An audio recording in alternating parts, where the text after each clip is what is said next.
Ang sinungaling na bata. Si Anton ay isang batang mahilig magbiro at magsinungaling. Madalas niyang lokohin ang kanyang mga kaibigan at kapitbahay tungkol sa kung ano-anong bagay.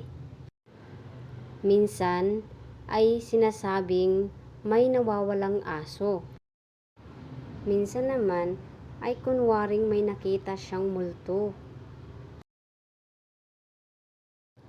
Isang araw, sumigaw siya. "Tulong! Sunog! Nasusunog ang bahay namin!"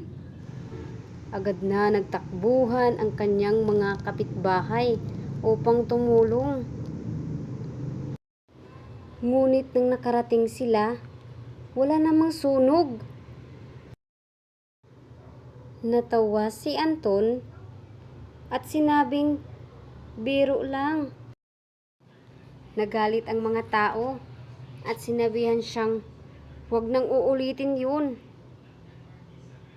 Ngunit hindi siya nakinig. Kinabukasan, totoong nagkaroon ng sunog sa kanilang bahay. Muli siyang sumigaw, "Tulong! Tulong! May sunog! Nasusunog ang bahay namin!" Walang naniniwala sa kanya kahit na patuloy siyang nagsisisigaw. Akala nila ay isa na namang kasinungalingan.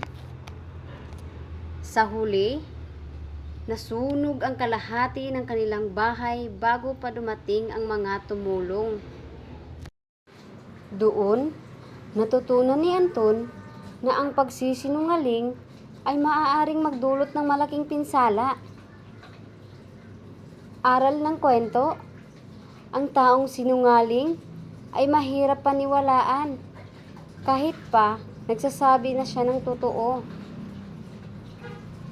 Ang wakas.